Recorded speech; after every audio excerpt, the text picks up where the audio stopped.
Hi, my name is Brianna Benson, and I will be talking about bystanders, specifically what influences a bystander. The Kitty Genovese case. In 1964, a woman named Kitty Genovese was walking home from work to her apartment. Unfortunately, she was stabbed and she was in a public street crawling and screaming for help for 30 minutes. Kitty died. The story was published by the New York Times paper, stating that 37 people who saw the murder did not call the police. This case actually coined the term the bystander effect that we have all know and heard of.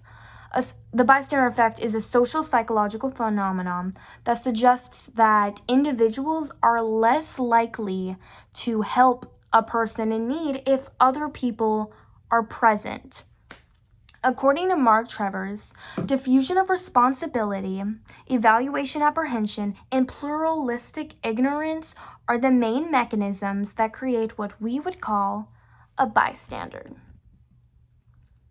I want to begin with talking about dilution of responsibility. When multiple people are present in a crowd, we tend to dilute our responsibility amongst each other. So this happens when individuals think that someone else will help the person, or it doesn't have to be me. Oh, there's so many people here. Someone's going to stop this. Someone's going to do this. But passing the responsibility around until it's too late can end up fatal. There's an experiment by Bibb Latané and John Darley where an actor pretended to have a seizure. And when a participant was completely unaware, they noticed that when a person was alone with the actor, they were more likely to help than if they were in a group of people when they saw the person have a seizure. Only 31% of participants reported the emergency while the seizure was happening, and only 62% reported it by the end of the procedure. According to Paul Main, 75% of participants were less likely to intervene in an online emergency when they believed that others were present. Actually, in the Kitty Genovese case, a news reporter asked one of the bystanders why they didn't help the young woman. And one of them said they didn't want to get involved in the situation, and they assumed that someone else would help the girl. Now let's consider another reason for being a bystander. People often fear that they will be judged if they intervene in a situation. People might feel unsure or confused of what's even happening, and they will hesitate in fear of being wrong or embarrassed. This fear of embarrassment can prevent someone from getting help. According to the research conducted by the University of Exeter, 45% of people refrain from intervening in emergencies due to fear of embarrassment or just making the situation worse. Yale Medicine says as many as 13% of Americans have anxiety or some symptoms of social anxiety. Another study showed that 40% of people were less likely to intervene compared to situations where they felt anonymous. So an example of this would be social media.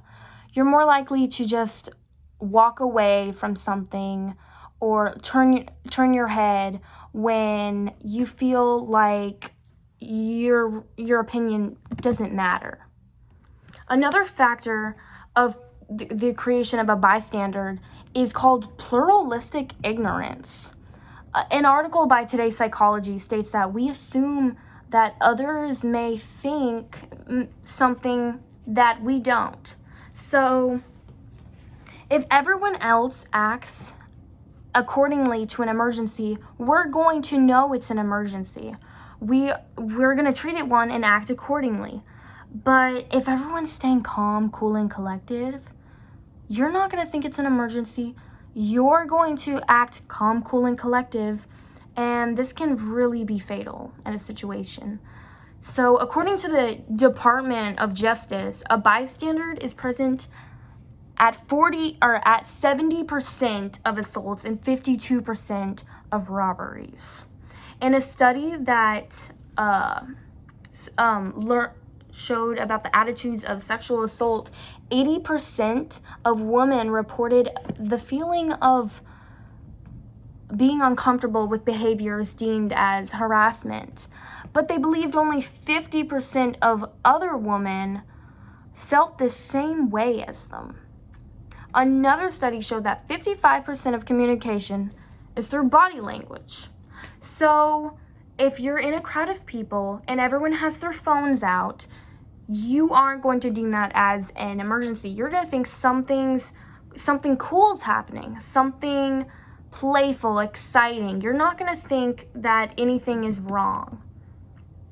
In conclusion, people often become bystanders due to a combination of psychological and social factors: diffusion of responsibility, evaluation of apprehension, and pluralistic ignorance. These are the main factors that create what we would call a bystander. Understanding these reasons can help us learn to encourage people to have proactive behavior. By addressing these problems, we can become more responsible and a more supportive community. So next time you're in a situation and everyone's silent and you feel that something's not right and that no one's taking action, don't follow the crowd. Don't share a hive mind. Think for yourself. Be a good Samaritan and follow this rule. The golden rule. You've probably heard this in class. Do unto others as you would have them do unto you. Thank you for listening. My name is Brianna Benson.